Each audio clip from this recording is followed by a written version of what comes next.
Dear all, నమస్తే. Wales దేశంలో మొన్న ఒక వ్యక్తి పోయిన తన హార్డ్ డిస్క్ కోసం ఎన్ని లక్షలైనా ఖర్చు పెట్టడానికి సిద్ధపడ్డాడు. అయినా అక్కడి స్థానిక ప్రభుత్వం అంగీకరించకపోవడంతో తన ప్రయత్నాన్ని విరమించాల్సి వచ్చింది.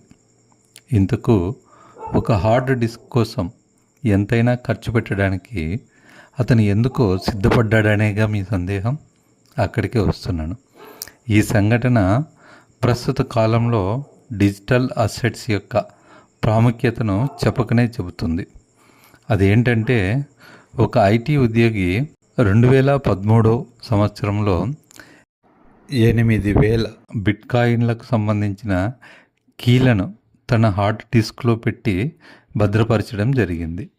కాలాంతరంలో పాత వస్తువులతో పాటు ఆ హార్డ్ డిస్క్ను కూడా పొరపాటున చెత్తలో పారేయడం జరిగింది. ప్రస్తుతం ఒక బిట్కాయిన్ విలువ 1,04,00,000 రూపాయలు. ఆ విషయం గుర్తుకు వచ్చి నేడు వాటి విలువ ఎంతో చూడటం జరిగింది. అది దాదాపు 8,320 కోట్లు. దాంతో అతని దిమ్మ తిరిగి మైండ్ బ్లాక్ అయ్యింది. వాటిని వెతకడం కోసం ఎంతైనా ఖర్చు పెట్టడానికి రెడీ అయ్యాడు. కానీ స్థానిక ప్రభుత్వం పర్యావరణ సమస్యల కారణంగా ఆ హార్డ్ డిస్క్ని వెతకడానికి అతనికి అనుమతులు ఇవ్వలేదు. ఈ సందర్భంగా మనమందరం తెలుసుకోవాల్సిన విషయం, అప్డేట్ కావాల్సిన సంగతి ఏంటంటే, ఆర్థిక అక్షరాస్యతలో భాగంగా డిజిటల్ ఆస్తుల విలువలను గురించి అవగాహన కలిగి ఉండటం, వాటిని భద్రపరిచే విధానాలు తెలుసుకొని ఉండటం ఎంతైనా అవసరం.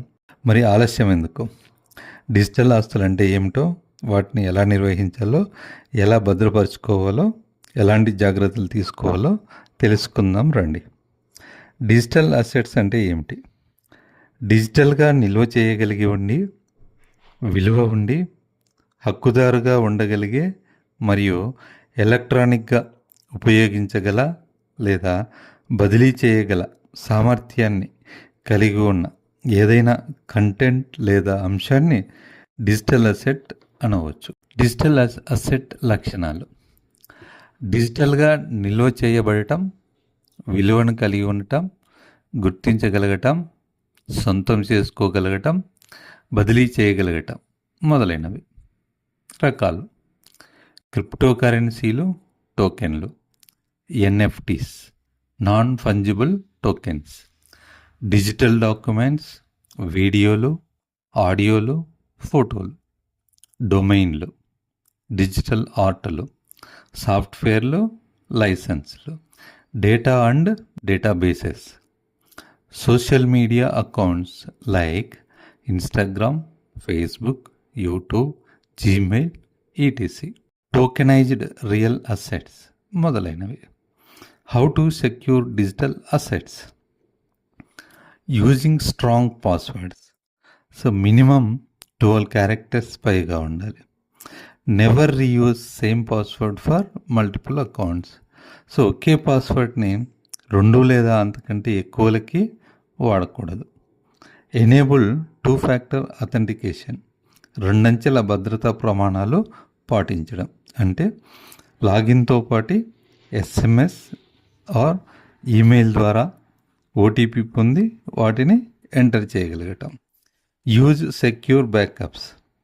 ఇందుకోసం ఎక్స్టర్నల్ హార్డ్ డిస్క్ ఆర్ క్లౌడ్లో భద్రంగా దాచుకోవడం చేయాలి. Encrypt your data. సంకేత రూపంలో మన డేటాని దాచుకోగలగటం. సెక్యూర్ యువర్ డివైజెస్కి సంబంధించి భద్రతా ఏర్పాట్లు చేసుకోవడం. అంటే యాంటీవైరస్ను ఇన్స్టాల్ చేయడం, ఫైర్వాల్ను కలిగి ఉండడం, సాఫ్ట్వేర్స్ని అప్డేట్ చేసుకోవడం, locking devices with pin are password.